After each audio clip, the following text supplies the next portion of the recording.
रुकिए एक पल। आज रात जब सब सो जाएं, जब सन्नाटा घर में उतर आए, खुद से एक सवाल पूछिए। दुनिया में 8 अरब लोग हैं, हर शहर में, हर गली में अनगिनत चेहरे। फिर भी आपकी जिंदगी में वही एक इंसान क्यों आया? उसी से मुलाकात क्यों हुई? उसी से प्यार क्यों हुआ? और उसी के साथ आपने 7 फेरे क्यों लिए? क्या यह सब महज एक संयोग था, या कोई पुरानी कहानी है जो दोबारा शुरू हुई है? जब आप शादी के मंडप में बैठे थे, हाथों में हाथ और आंखों में सपने थे, तब आपने शायद सोचा, ये मेरी पसंद है, मेरा फैसला।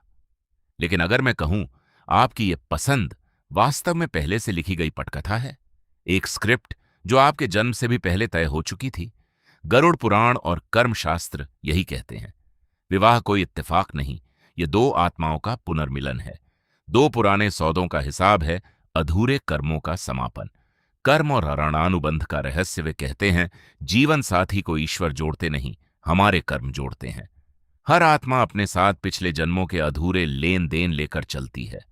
कभी आपने किसी को धोखा दिया होगा, कभी किसी की भावनाओं से खेला होगा, या शायद किसी ने आपको गहराई से प्रेम दिया हो और आप उसे लौटा ना सके हों।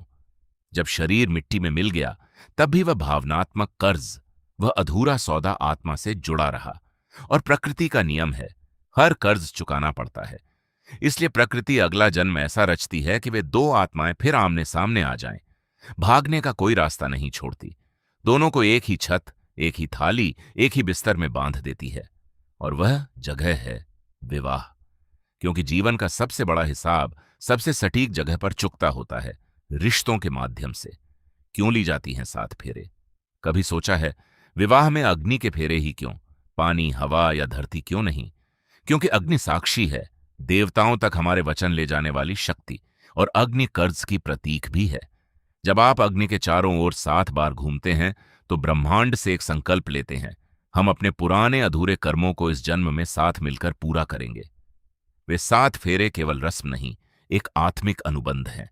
आप उन्हें अपनी मर्जी से बांधते हैं, लेकिन चाबी होती है समय के पास।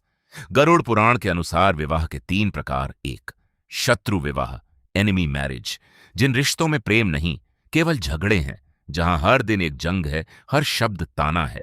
वहां समझिए, यह व्यक्ति आपके पिछले जन्म का शत्रु था। शायद आपने उसके साथ अन्याय किया था, अब वह बदले की अग्नि लेकर लौटा है। लोग इसे घरेलू हिंसा कहते हैं, पर अध्यात्म कहता है यह कर्मिक सेटलमेंट है। 2, कर्जदार विवाह, डेप्टोर मैरिज, कोई मेहनती पति जिसका सारा धन पत्नी की बीमारी या गलती में खत्म हो जाता है, या कोई पत्नी जो लगातार त्याग करती है और बदले में सिर्फ कष्ट पाती है। इसका अर्थ है, पिछले जन्म में आपने उसका आर्थिक या भावनात्मक नुकसान किया था, अब वह ब्याज समेत वसूली करने आया है।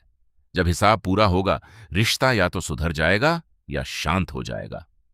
3, उदासीन विवाह, न्यूट्रल मैरिज, जहां न प्यार है न नफरत। दोनों लोग साथ हैं, लेकिन आत्मिक तौर पर अजनबी हैं। यह रिश्ता तब बनता है जब सिर्फ थोड़ा बहुत कर्म शेष होता है। प्रकृति उन्हें सिर्फ औपचारिकता पूरी करने भेजती है। और चौथी श्रेणी, पुण्य अनुबंध, सेक्रेड बॉन्ड, जब दो सच्चे विकसित आत्माएं दोबारा मिलती हैं, जो पिछले जन्मों में एक दूसरे के सहायक रहे हैं। ऐसे साथी एक दूसरे के लिए ढाल बनते हैं।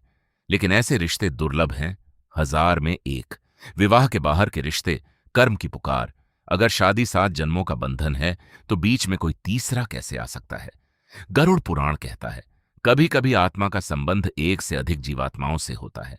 पुराना अधूरा जुड़ाव किसी और के साथ रह गया हो सकता है।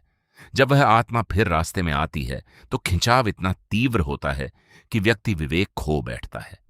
इसे लोग प्रेम समझते हैं, पर यह कर्ज की पुकार है। प्रकृति परीक्षा लेती है, आपके भीतर विवेक है या वासना। अगर आपने छल किया, तो एक नया कर्मिक जाल बुन लिया। जिनकी शादी नहीं हो पा रही, बहुत लोग पूछते हैं, मेरी शादी क्यों नहीं हो रही? क्या यह बदकिस्मती है? गरुड़ पुराण कहता है, जिन आत्माओं का कोई भारी कर्म शेष नहीं होता, उन्हें विवाह के बंधन में नहीं बांधा जाता। कभी कभी शादी न होना दुर्भाग्य नहीं, आत्मिक स्वतंत्रता का संकेत होता है। ऐसी आत्माएं पूरे जगत के लिए जन्म लेती हैं, किसी एक के लिए नहीं। क्या सब कुछ पहले से तय है? नहीं। गरुड़ पुराण आपको लाचार नहीं, जागरूक बनाना चाहता है। जब आप जानते हैं कि सामने वाला बुरा नहीं, सिर्फ आपका कर्म लौटा रहा है, तो नजरिया बदल जाता है। आप अपने दुख को अन्याय नहीं, परिणाम की दृष्टि से देखते हैं। आप समझते हैं, ये वही गेंद है जो मैंने पहले फेंकी थी, अब लौट आई है। और तलाक? कर्म का नियम कहता है, पाठ सीखे बिना क्लास छोड़ देने से परीक्षा खत्म नहीं होती। वह कर्ज अगली शादी तक चला जाता है। चेहरे बदल जाते हैं, पर पैटर्न वही रहता है। जो विवाह बार बार दुख देते हैं, वे संकेत हैं कि आत्मा ने सबक अभी नहीं सीखा।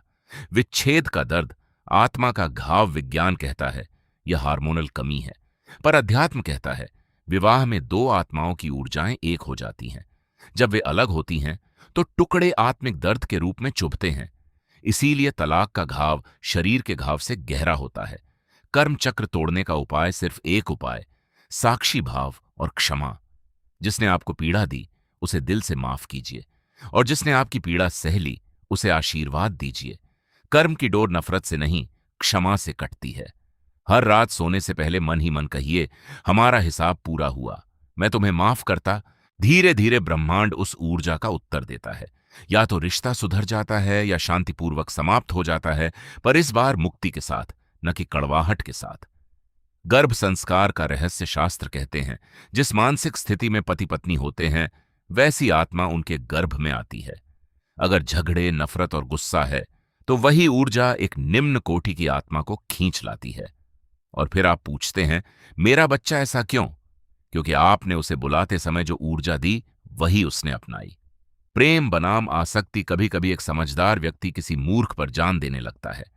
कोई अच्छा इंसान किसी धोखेबाज के लिए सब कुछ गंवा देता है। यह प्रेम नहीं, कर्मिक चुंबकत्व है। सच्चा प्रेम शांत करता है, स्पष्टता देता है, वो कभी आपको खुद से दूर नहीं करता। दान और सेवा जीवन का बीमा। अगर वैवाहिक जीवन में क्लेश है, किसी जरूरतमंद जोड़े की मदद कीजिए, किसी कन्या का विवाह कराइए। जब आप दूसरों के घर बसाने में मदद करते हैं तो प्रकृति आपके घर की रक्षा में लग जाती है। यही ब्रह्मांडीय न्याय है, जो आप देते हैं वही लौट कर आता है। क्या प्रारब्ध बदला जा सकता है? पूरी तरह नहीं, लेकिन उसका असर हल्का किया जा सकता है। अगर किस्मत में पत्थर से टकराना लिखा है तो आप जूते पहन सकते हैं। पत्थर तो लगेगा मगर चुभेगा नहीं। गृहस्थ जीवन सबसे बड़ा तप। घर छोड़कर तपस्या करना आसान है, पर घर में रहकर संयम रखना सबसे कठिन साधना है। अगर आपका विवाह किसी कठिन व्यक्ति से हुआ है तो उसे सजा मत समझिए, यह आपकी परीक्षा है। ईश्वर कठिन प्रश्न उसी को देते हैं जो उत्तर देने की क्षमता रखता है। जीवन साथी चुनने से पहले सिर्फ चेहरा या बैंक बैलेंस मत देखिए। देखिए, क्या उसकी उपस्थिति में आपका मन शांत रहता है? क्या वह आपको बेहतर इंसान बनाता है? और ईश्वर से यह प्रार्थना कीजिए, हे प्रभु, मेरे जीवन में वही लाना जो मेरी आत्मा की यात्रा में साथी बने, बंधन नहीं। अंतिम ज्ञान, कोई रिश्ता स्थायी नहीं। हम सब यात्री हैं, एक सराय के अस्थायी मेहमान। आपका जीवन साथी चाहे जैसा भी हो, आपके अपने कर्मों का आईना है। अगर आईने में चेहरा गंदा दिखे तो आईना नहीं, अपना चेहरा साफ कीजिए। सेवा करिए, दान करिए, नाम जप करिए, क्योंकि जब पुण्य बढ़ता है बुरे कर्म अपने आप जलने लगते हैं। शादी परियों की कहानी नहीं, यह अग्नि परीक्षा है। जो इस आग से प्रेम और धैर्य बचा ले जाए वही असली सोना बनता है।